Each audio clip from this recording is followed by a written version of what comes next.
Jadi kita akan melanjutkan tentang masalah 10 perkara dari sebuah peristiwa dan kita mendapatkan hasil daripada 10 perkara tersebut.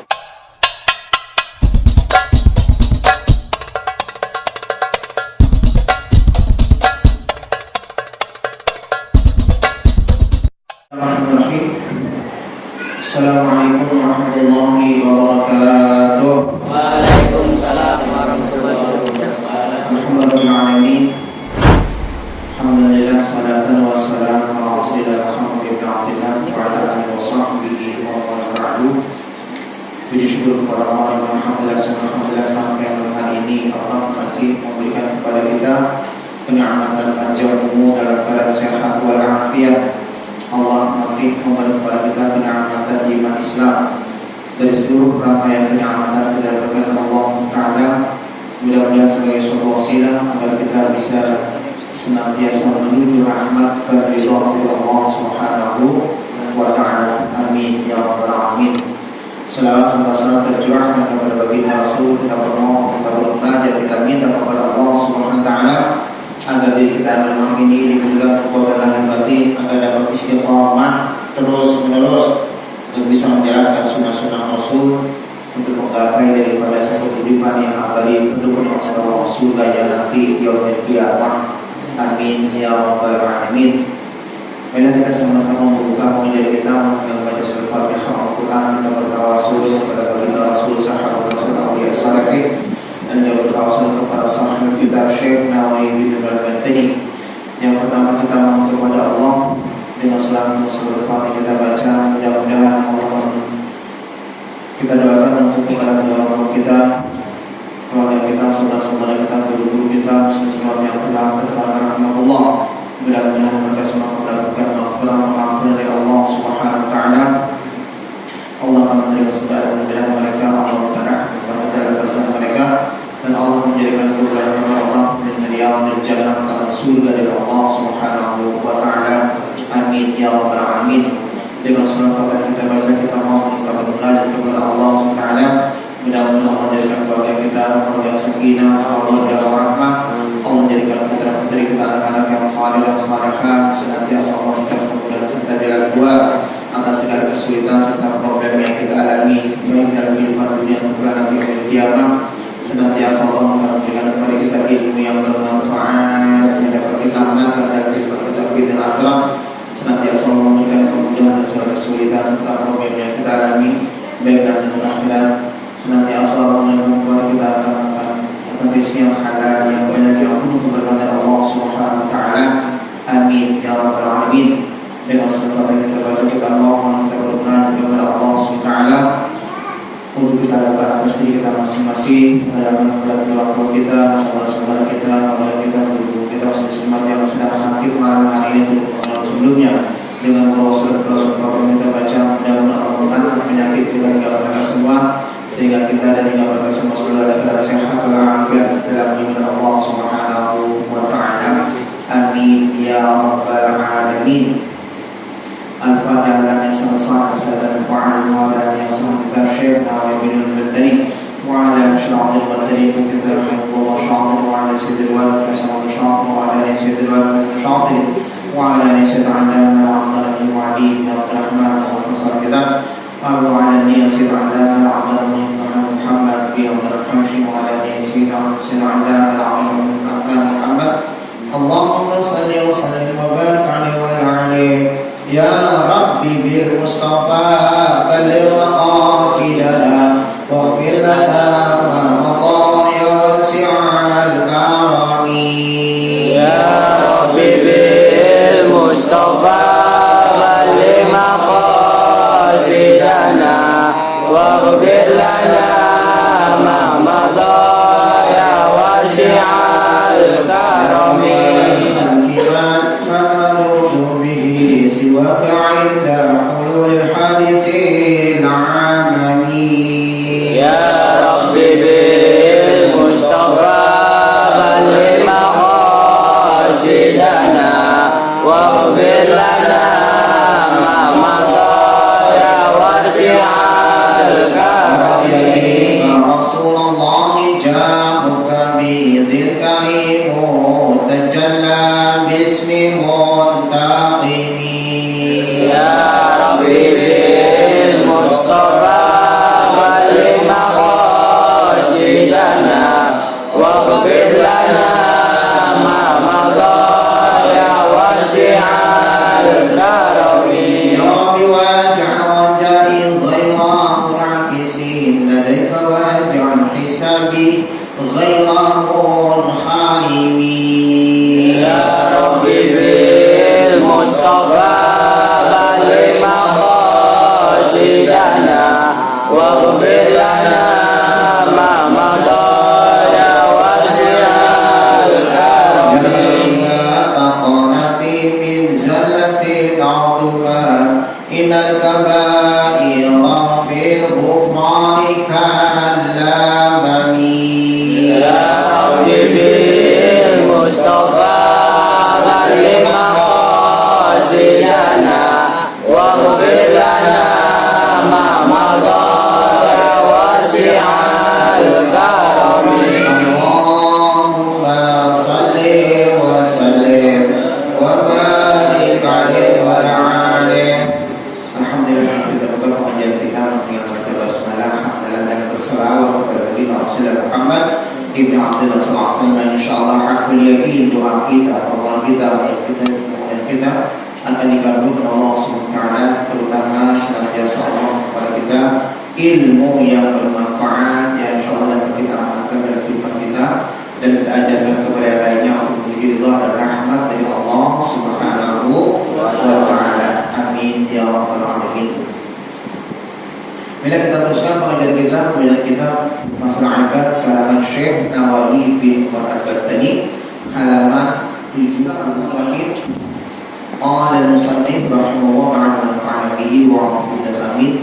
Rabbi shrah li sadri wa yassir amri wa hlul 'uqdatam min lisani yafqahu qawli subhanaka la ilma lana illa ma 'allamtana innaka antal alim hakim. Subhanallah alhamdulillah wa la ilaha illallah wallahu akbar wa la haula wa la quwwata illa billahil aliyyil azim. Jadi kita akan melanjutkan tentang masalah 10 perkara dari sebuah peristiwa dan kita mendapatkan hasil daripada 10 perkara tersebut yang lanjutan dari kemarin. Bismillahirrahmanirrahim. Talab terraha bil qalbi wal badan bil khisi. Apakah mendapatkan kamu akan mendapatkan daripada raha satu kesenangan, baik kesenangan hati ataupun badan fil khisi. Apa sih khisi? Ijtihad fi talab amwal al-fadalat. Hirsun yaitu seseorang yang ijtihad, yang bersungguh-sungguh dalam mencapai masalah dunia. Kamu akan mendapatkan seseorang yang begitu giat, begitu gigih, baik hatinya ataupun badannya. Ketika fil hirsi ay ijtihad fi talab al-amwal, ketika dia mencari masalah dunia. Fawajjuha fi zuhdi, dalam hal tersebut kamu nanti akan mendapatkan kebalikan daripada apa yang kamu dapatkan, yaitu masalah zuhud. Jadi ketika kamu mendapatkan daripada orang yang begitu sangat komak, begitu sangat antusias dengan masalah keinginan untuk meraih tentang talab amal di dunia, di situ nanti akan mendapatkan bizuhdi, ya zuhud, sifat zuhud. Jadi itulah pelajaran kita dapatkan para guru kita menyatakan apabila kamu melihat daripada bagaimana hirsun ijtihad dalam amal, rasa kesungguhan seseorang yang begitu sangat bangga, begitu sangat suka, raha, di dalam hatinya seakan-akan termotivasi untuk mendapatkan amal di dunia. Di sisi lain, harus perhatikan bahwa ini semua akan fana. Tanamkan rasa sifat zuhud. Apa sih zuhud? Takut dinar wa dirham. Tinggalkan daripada yang namanya dinar wa dirham. Ingat bahasanya. Bukan kita tidak boleh untuk mendapatkan dinar dan dirham, tapi jangan terlalu kita komat. Jangan kalau kita berambisi untuk terus mencari yang namanya dunia dengan bahasa 24 jam yang Allah berikan sama kita. Jadi ada pelajaran, ya.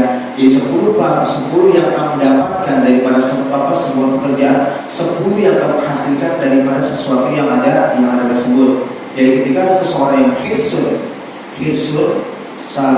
ijtihad talabil amwal fi rahatil qalb badan, di mana dia sangat senang, sangat suka begitu antusias untuk mendapatkan daripada nama kegemaran dunia. Di sisi lain kamu akan melihat adalah zuhud.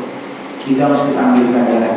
Jadi guru kita menyatakan boleh kita meraih dunia, tapi jangan kita meletakkan dunia itu dalam hati kita. Karena seseorang ketika kita sudah meletakkan dunia dalam hatinya, dia akan menjadi qaswatul qalbi, hatinya akan keras. Karena semuanya sudah diselimuti dalam masalah dunia. Waktu nur qalbi, kamu akan mendapatkan nur dalam hati kamu fi salatin nahar jahran. Subhanallah, lihat begitu utamanya daripada utama tentang sholat. Apapun jadi sholat, apapun jadi sholat akan mendapatkan nurul qalbi, hatinya bercahaya. Apa sih artinya bercahaya? Hatinya akan diberikan semacam satu kegembiraan, satu kebahagiaan. Kalau hati sudah berbicara dalam keadaan, kalau hati sudah diberikan kebahagiaan, hati sudah diberikan nur, insya Allah semua daripada apa yang kita pikirkan, apa yang bergerak dari awal tubuh kita, itu insya Allah dalam keadaan kebenaran, dalam keadaan kemaslahatan, dalam keadaan kebaikan. Karena kenapa? Nurul qalbi, hatinya penuh dengan cahaya. Kalau sudah mendapatkan cahaya, akan dapatkan yang namanya ketenangan, akan dapatkan kegembiraan, tidak ada keresahan, tidak ada kebilangan, kegalauan, kegelisahan dan juga kebimbangan, tidak ada. Contoh yang nyata, ketika kamu berada dalam sebuah ruangan, ya, dalam bersinar, dalam sinar, dia punya lampu, kita tenang, ya, kita merasa ada semacam satu kebahagiaan. Tapi kalau coba ketika mati lampu saja, tidak berapa lama, dalam mungkin 10-15 menit, kita merasa ngalut, ya Allah, gelap amat ini, ya. Terus ada macam satu keresahan, ya Allah, panas amat ini ya. Yang biasa dengan adanya cahaya, ada listrik, kita bisa memakai ada kipas angin dan segala sesuatunya. Tapi ketika mati lampu, seluruh aktivitas akan punah. Disitulah gambaran hati. Kalau hati penuh dengan nur, insya Allah apapun bisa terlihat oleh kita. Dan pikiran pun nanti akan tadi. Karena apa? Sentral otak adanya di hati. Sentral otak adanya di hati. Otak itu akan melakukan apa yang ada dalam instruksi hati. Contoh yang bahasanya. Kamu sedang sama seseorang, adanya di mana? Di hati. Ketika hati bicara aku senang sama seseorang, otak akan bergerak. Bagaimana cara kita menunjukkan daripada apa yang ada dalam hati kita senang sama seseorang. Dilakukanlah bagaimana cara-cara strategi untuk kita bisa mendapatkan melalui otak yang ada dalam raga kita. Ketika otak bergerak, nanti akan ada timbul kaki kita berjalan, tangan kita melakukan sesuatu, membeli sesuatu untuk kita, orang yang kita sayangi. Jadi semuanya bersentral daripada hati. Bersyukurlah kita kepada Allah diberikan kekuatan, keimanan untuk kita bisa melakukan yang namanya sholat. Ya. Jadi saat ini saya katakan bahwa talabta atau memenangi nurul qalbi, cahaya dari semua hati, fi sholatin nahar. Serta nahar ada dua, zuhur dan asar. Jahra yang terlihat, ya, fi dhuhrin nas, dalam tampak manusia. Fawajadtuhu, kamu mendapatkan dari nur fi sholatil laili sirra. Ya. Jadi ketika adanya salat dalam keadaan jahra, ya, yang tampak seperti sekarang ini, kamu melakukan fi sholatil lail, salat malam hari, sirra dalam keadaan tersembunyi, ay maktuman minan nas. Jadi jahran ini tidak ada zuhur dan asar, tapi maktubah yang terlihat oleh manusia. Jahran ay zuhurin nas, yang tampak oleh manusia. Kita salat asar, ya kita mulai zuhur, asar, maghrib, tapi dalam keadaan tampak. Tampak itu terlihat kalau kita sesama. Namanya zuhurin nas. Itu lebih akan menampakkan nurul qalbi. Tapi di sisi lain bahwa nurul qalbi secara sirra itu akan terlihat ketika dia melaksanakan salatul lail atau qiyamul lail, ay maktuman minan nas, yang tersembunyi dari manusia. Ruwiya Anas sallallahu alaihi wasallam qala aqrabu ma yakunu rabbu min al-'abdi fi jawfil lail akhir. Fa in istata'ta an takuna mimman yadhkurullah fi tilka as-sa'ati faqul. Lihat, dalam sebuah hadis Rasulullah mengatakan aqrabu ma yakunu rabbu, ada yang lebih dekat, ada perkara yang lebih dekat kepada Tuhan Allah Subhanahu wa taala minal 'abdi, seorang hamba. Jadi ada semacam satu pekerjaan yang lebih dekat kepada Allah yang dilakukan seorang hamba, yaitu fi jawfil lail akhir, ketika dia bangun daripada tengah malam. Jauh itu tengah malam, akhir tapi jauh di akhir. Karena mungkin kalian pernah dengar bahwa sesuatu yang afdal itu apabila kita bangun sepertiga terakhir, yang sepertiga terakhir. Berarti dalam hitungan sepertiga berarti ada 3 ya. Sepertiga pertama, sepertiga kedua, sepertiga terakhir. Yang paling bagus yang maksudnya adalah fi jawfil lail akhir, sepertiga atau malam yang paling akhir. Bagaimana itu hitungan matematikanya? Gampang. Hitungan matematika gampang. Ketika kita mengkategorikan saja. Jam maghrib pukul jam 6. Jam 6 subuh sementara jam 4. Berapa jam dalam hitungan malam? Jadi malam itu ketika min ghurub syamsi, terbenamnya matahari. Sampai kapan pengertian malam? Min tulu'il fajri, itu dikatakan malam. Ya. Berarti pengertian malam, kapan malam? Malam itu min ghurub syamsi, ketika terbenamnya matahari. Sampai kapan? Min tulu'il fajri, bukan tulu'il syamsi, bukan ya, tulu'il fajri, yaitu terbitnya fajar atau datangnya waktu subuh. 5 ketemu 12, 7. 7 ketemu 4, 11. Berarti 11 jam pengertian malam. Jadi malam itu hitungannya 11 jam. Ya, 11 jam mulai daripada min ghurub syamsi jam 6. Anggap kita jam 6 ya supaya hitungannya gampang. Kapan fajar? Fajar itu jam 4. Walaupun jam 4 lewat 9. Berarti 6 ketemu 4, 6 ketemu 12, 5. Betul ya? 6 ketemu 12, 6 ketemu 12, 6. 12 ketemu 4, 10. Berarti 10 jam malam.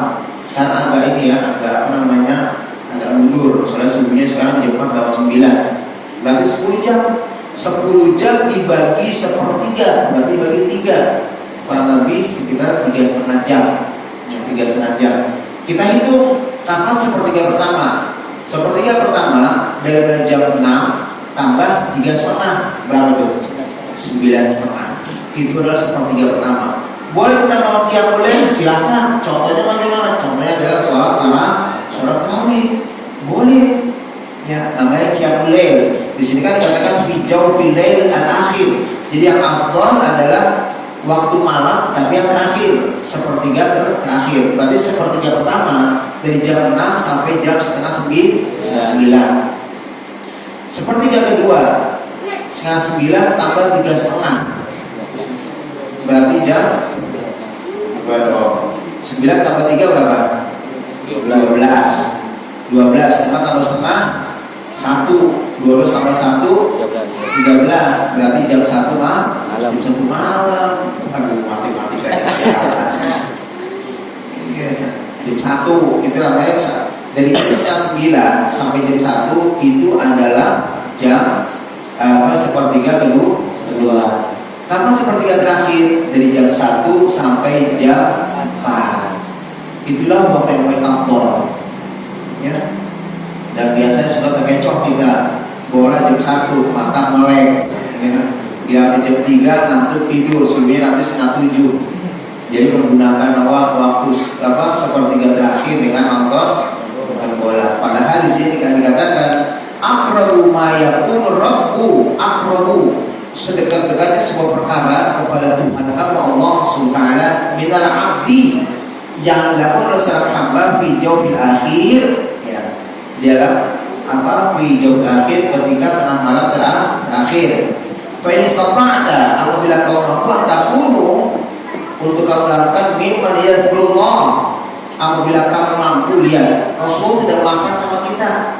Rasul tidak masak sama kita. Fa in istata'ta antakum mimman dzikrillah, kalau kamu mampu untuk berzikir kepada Allah fitil kasana, pada waktu tersebut dari jam 1 sampai jam 4 pun kerjakan. Subhanallah. Itulah baginda Rasulullah Muhammad SAW. Tetapi harus kamu pahami, Rasulullah memerintahkan pasti ada hal yang sangat luar biasa. Cuma luar biasanya itu jarang kita untuk mendapatkannya. Jadi Rasulullah tidak memaksakan sama kita. Cuma harus kita lakukan dengan kemampuan kita. Kita nggak bisa bangun jam 1, mau jam 2, nggak bisa bangun jam 2, mau jam 3, nggak bisa bangun jam 3, mau setengah 4. Yang penting kita mendapatkannya namanya bijawfil lailil akhir, yaitu sepertiga terakhir. Rasulullah sangatlah semacam satu bijak sama kita. Fa istata'ta Nabi Allah bidal sa'ah kerjakan. Dan bahkan Allah pun akan mengangkat derajat seseorang yang istiqamah dalam qiyamul lail yang seperti akhir. Wa minal laili fatahajjat bih nafilatan lak asa ay yab'atha maqaman mahmuda. Asa ayyamaka rabbuka maqaman mahmuda. Jadi apabila kamu mendapatkan maqam yang sangat mahmuda, yang dipuji baik di hadapan manusia ataupun Allah Ta'ala, bertahajjud bih, bertahajudlah kamu pada malam hari. Jadi tahajud boleh nggak jam 8:30? Boleh, dengan syarat tahajud itu harus tidur, ya. Lain pengertian cara qiyamul lail dengan tahajud. Apapun yang kita lakukan setelah malam, kita sholat tarawih, sholat hajat, sholat witir, boleh, namanya qiyamul lail. Tetapi apabila sudah kita melakukan yang namanya tidur, walaupun dalam keadaan sejenak kita bangun, baru ada bahasa kita tahajud. Kita tahajud itu boleh sepertiga awal sampai 9:10, sepertiga terakhir sampai jam 1, sepertiga yang terakhir juga dari sepertiga kedua ya sampai jam 1, sepertiga akhir jam 1 sampai jam 4. Tetapi lebih bagus di sini kata Rasulullah fi jawfil lailil akhir, yang terakhir, ya. Kerjakan pelan-pelan, ya. Nggak bisa bangun jam 1, jam 2 ya. Jam 2 nggak bisa, jam 3 nggak bisa, setengah 4 ya. Yang penting kita bisa melaksanakan untuk mengerjakan sunnah Rasul. Fa istata'na takumi min dzikrullah fi tilkasan fakul, kerjakan, ya. Rasulullah dan Sal Hakim ruya Rasulullah sallallahu rakaatani, lihat rakaatani, 2 rakaat ya kau Ibnu Adam di jauh akhir. Nah, ini dia. Rasulullah pertama hanya memberikan kalau kau mampu silakan, kalau baik nggak apa-apa. Tapi Rasulullah memberikan motivasi sama kita. Sangat rugi kalau kita diberikan kesempatan baru hanya untuk nonton bola. Rasulullah memberikan sesuatu yang sangat ringan sekali. Rakaatani, 2 rakaat saja. Yarka'uhuma Ibnu Adam, yang dilakukan oleh Adam fi jawfil lailil akhir, di tengah malam yang terakhir. Khairun, itu lebih bagus lahu bagi manusia minad dunya wa ma fiha, lebih bagus daripada dunia sisinya. Hanya 2 rakaat ketika kita laksanakan namanya salat malam hari, ya. Dan Rasulullah bilang laula an asyqa, kalau tidak memberatkan ala ummati la faradtuhum alaihim, aku fardukan sama kalian. Rasulullah bilang kalau memberatkan umatku, aku jadikan fardu. Kalau fardu sudah wajib bagi kita. Tapi Rasulullah sayang, Rasulullah paham kemampuan kita. Rasulullah sangat paham. Jadi Rasulullah kata laula syuqala ummati la faradu alaihim, kalau tidak memberatkan, aku jadikan fardu 2 rakaat itu kepada umatku. Jadi kerjakan. Rawahu Ibnu Asar qadaratun nur al-qiyamah fi jud wa syawah wa sakhawa wa yadru fil 'asri fi shaw. Kamu mendapatkan nurul qiyamah, cahaya nanti pada kiamat dengan apa? Fil jud wa sakhawa, dengan kedermawanan dan juga loyal yang suka memberi. Itu sudah barang tentu. Orang yang dermawan, orang yang loyal selalu membantu kepada fuqara masakin, membangun para du'afa, membantu daripada pembangunan masjid dan juga hal yang lain dengan penuh keikhlasan semata Allah. Itu karena merupakan dia mendapatkan nurul qiyamah, mendapatkan nur dalam ketika hari kiamat. Jadi kalau segala sesuatu jangan pelit untuk memberikan sebuah kebaikan. Ya. Tetapi fawajatu fil 'ashi was-shaum, ada lebih hebat dari itu semua ketika kita menahan haus pada waktu puasa. Jadi tingginya derajat orang yang merasa haus ketika berpuasa melebihi daripada orang yang dermawan. Ya, saya katakan An Sa'id bin Sa'ad radhiyallahu anhu an Nabi sallallahu alaihi wasallam qala inna fil jannati baban, sesungguhnya di surga itu ada sebuah pintu yang yuqalu Rayyan, yang dikatakan namanya pintu Rayyan. Yadkhulu minhu sha'imun, yang dimana pintu tersebut akan dimasuki oleh orang-orang yang puasa. Apa maksudnya yaumul qiyamah, pada hari kiamat? La yadkhulu minhu al-ahad ghairuhum yuqalu ayna as-sha'imun fa yaqumuna la yadkhulu minhu ahad ghairuhum wa idza dakhala ughliqa fala yadkhulu minhu ahad. Di hari kiamat tidak ada sesuatu yang bisa masuk ke tempat itu kecuali mereka orang yang berpuasa.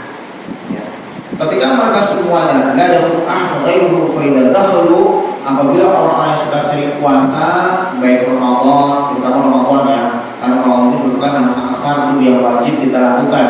Sekarang ini ya Allah suka sedih yang melihat daripada mereka-mereka yang enak Ramadan ngisep aja, kakinya pada gelantungan, ya, nggak ketahuan palanya nonton badan, tapi apa ketahuan kakinya pada gelantungan. Mereka pada apa?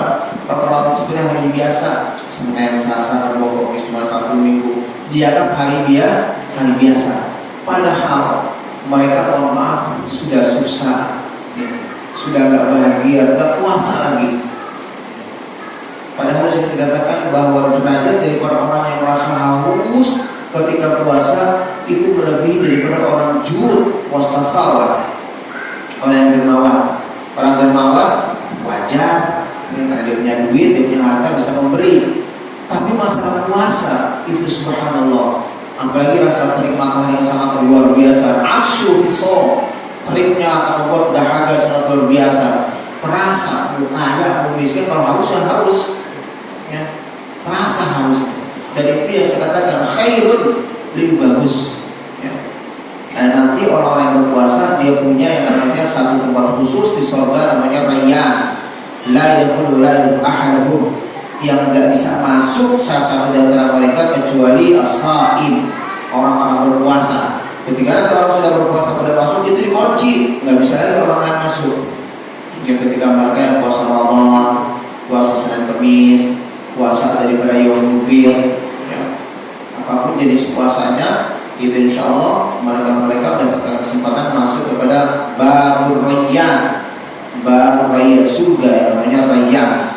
Di sini faedah dakhalu, apabila sudah masuk semuanya orang-orang yang sudah puasa, ughliqa fala yadkhul ahadun fala yadkhul minhu ahadun, tidak akan bisa masuk selain daripada orang puasa. Rawahu Syekhani, diriwayatkan oleh Syekhan, yaitu Imam Bukhari, Imam Muslim.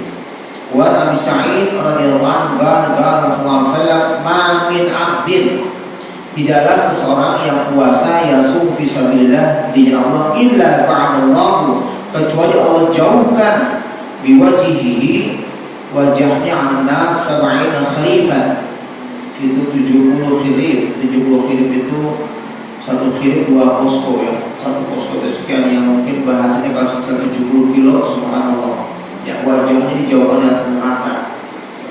Jadi orang yang puasa fisabilillah, apa sih fisabilillah?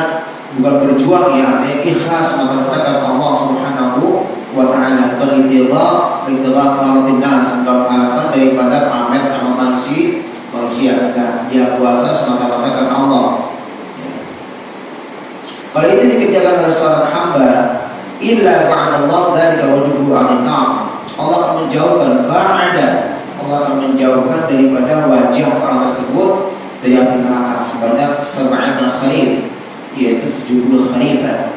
Ya, kalau kita ibaratkan kalau 170 kilo, jauh sekali itu antara manusia dengan wajah orang tersebut dengan api neraka. Insyaallah kita mudah-mudahan masuk dalam kategori yang Allah jauhkan wajah kita bertemu dengan api neraka. Rawahu Syekhana wa talaqal jawaz al-murur al-sirati fi dhiyah wajadtuhu fi sadaqah. Kamu mau lakukan orang yang nanti akan diberikan kemampuan oleh Allah untuk bisa menunggangi udhiyah hewan kurban, yang hewan kurban tersebut untuk apa? Murur ila sirat, yang dapat membantu melewati jembatan siratal mustaqim. Sangat beruntunglah mereka yang mendapatkan kesempatan untuk bisa udhiyah, menyembelih hewan kurban pada yaumil Aidil Adha, baik kambing ataupun kerbau, sapi ataupun unta. Mereka akan diberikan satu anugerah Allah untuk bisa al-murur fi rukubil udhiyah, melewati jembatan mustaqim dengan menunggangi daripada hewan kurban. Pokoknya Tuhan bisa sedekah, tapi di sisi lain ya Allah mesti berikan kesempatan, berikan kebaikan kepada orang-orang yang bersedekah. Walaupun nilainya kecil, tapi dia ikhlas untuk memberikan daripada sesuatu yang dimiliki daripada hartanya. Dzakar Suyuti an-nadhar sadaqah khamsul anwa'. Ya, dzakar berkatalah Imam Suyuti an-nadhar sadaqah khamsul anwa', bahwa pahala sedekah itu terbagi 5 bagian. Yang pertama wahidun bi'ashratin. Yang pertama 10 bagian, ada 10 kelipatan. Wahiyya al sahihil jismi. Ya, ada 10 pahala yang didapatkan orang bersedekah untuk raga. Karena menggunakan sedekah tathhir wa tanmiyah. Bahwa orang yang sedekah itu insya Allah Allah akan jaga untuk masalah dirinya. Allah akan memberikan kesehatan pada dirinya. Jadi kamu kalau misalnya sedekah niatkan kepada Allah, kemudian sedekah ini bisa membawa badan kamu jadi sehat. 10 bagian, 10 pahala yang Allah berikan sama orang-orang yang bersedekah untuk dirinya sendiri. Sahihil jismi. Wahid tis'ina wa hiya al-a'mal wal muthalat. Dan ada bagian yang berikutnya adalah 90 pahala diberikan kepada orang a'ma, orang yang buta, wa muthalat, dan kepada orang yang terkena musibah. Jadi kalau ada orang yang lagi minta-minta, jangan dihati, ya, jangan caci maki, kasih saja, terutama jika anak orang yang buta, wabutala, orang yang sedang diuji. Mereka banyak pandemi itu ya, banyak orang masa kesulitan, banyak orang yang mohon maaf, banyak orang terkena PHK, banyak dagangan yang tidak laku sehingga mereka sulit. Sementara anak-anaknya butuh makan, sementara yang namanya sewaan kos harus dibayar. Kita sedekahkan untuk bantu mereka, itu pahalanya 90 ya. Wahid tis'amiyatin, dan juga ada pahalanya 900 wahai ala dzil qurba dzil qarabah, kepada kerabat-kerabat kita ya, terutama kerabat-kerabat yang harus kita bantu. Karena yang sangat utama sekali adalah mereka yang dawil qurba, orang yang berdekatan dengan kita, entah itu dari dzil qurba daripada segi nasab keluarga kita, ataupun mungkin mereka-mereka tetangga-tetangga kita yang berdekatan ya, kita mendapatkan pahala 900. Wahidun bimati alfin, 100.000 kepada siapa? Alal abawaini, kepada orang tua kita ya. Kita nggak bisa sedekah dengan uang kepada orang tua kita, tapi kita sedekahkan. Kata Rasulullah, tasaddaqu bimalin ingkana malan, bersedekahlah dengan harta kamu kalau kamu punya harta. Kita punya harta, kalian punya harta. Karena apa? Kalian mesti belajar. Tasaddaqu bi'ilmi kaini kana ilman, bersedekah dengan ilmu kamu kalau kamu punya ilmu.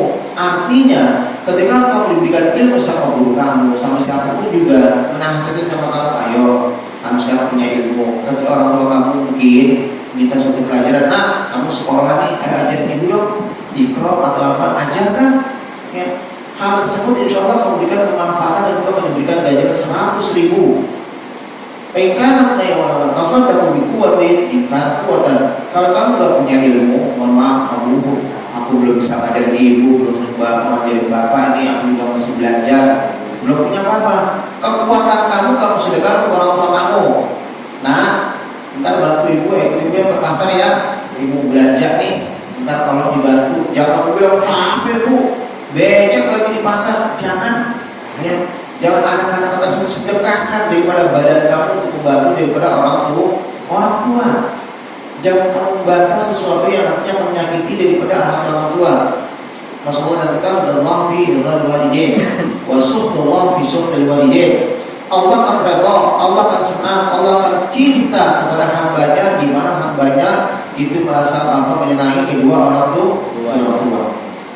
Allah akan benci, Allah akan marah ketika kedua orang tuanya marah sama dirinya. Sebab apa? Tadi disuruh ke pasar aja, wah, ntar becek, nanti aku juga gimana ya, kan ada tugas, jangan. Lakukan yang terbaik untuk birrul walidain, menolong orang tua. Karena sih bimati alfin 100.000 ganjaran diberikan kepada seseorang atau anak yang berbakti sama orang tua. Wahidun bitisimati alfin 900.000 ya, untuk siapa? Wahyu al-alim al-faqih, orang yang mendermakannya untuk guru-gurunya. Itulah keutamaan daripada orang alim. Karena kenapa? Dalam sebuah hadis, laul ilmu lakan nasu kal bahaim. Kalau bukan guru-guru kalian yang bukan ilmu sama kalian, kalian semua seperti binatang ternak. Kalian tidak bisa mengetahui bagaimana sholat, kalian tidak bisa mengetahui bagaimana ngaji yang benar, kalian tidak bisa mengetahui bagaimana kalian bisa melakukan birrul walidain kalau bukan daripada guru-guru kalian yang telah memberikan ilmu sama kalian. Ketika kita menyisihkan untuk memberikan sesuatu kepada guru kita, itu pahalanya 900.000. Itulah bagian-bagian sedekah menurut pendapat As-Suyuti, Imam Suyuti At-Tawa, pahala.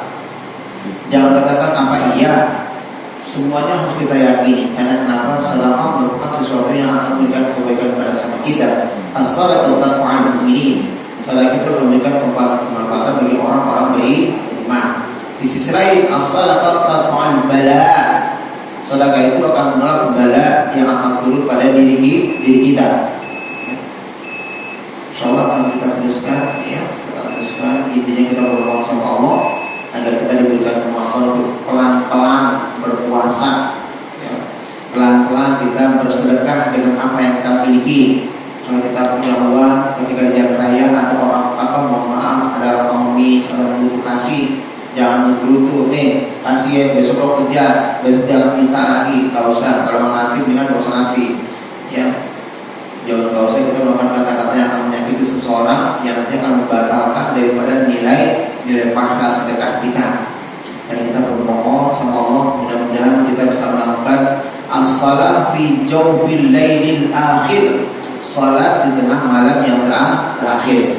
Semuanya insya Allah akan memberikan kemanfaatan. Jadi yang namanya ngaji tidak hanya jiping, ngaji kuping, ya, tapi ada kemanfaatan yang saya katakan dua. Pertama, mudah-mudahan kita mendapatkan ilmu yang bermanfaat yang dapat kita amalkan, dan juga kita ajarkan kepada yang lainnya untuk menuju rahmat dan ridha dari Allah Subhanahu wa Ta'ala. Itulah fungsi kita mengaji. Ya, fungsi kita mengaji, kita mengamalkan sesuatu yang kita dapatkan. Walaupun sedikit, insya Allah semuanya mendapatkan nilai kebaikan dari Allah Subhanahu wa Ta'ala. Al-Fatihah.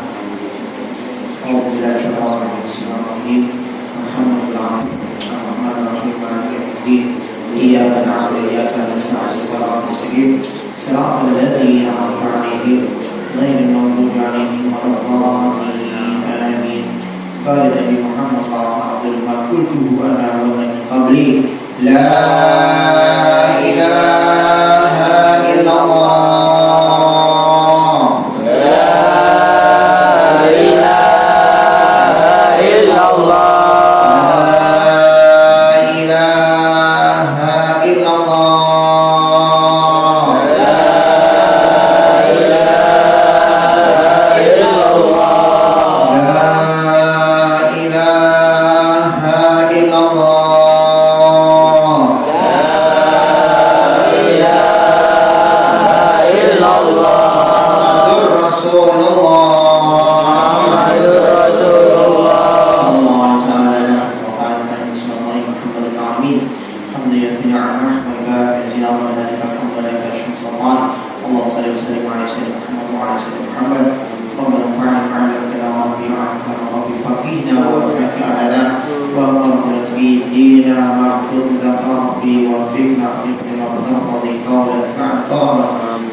ربنا اصلح لنا كل الشرور وقر برضا منك العيون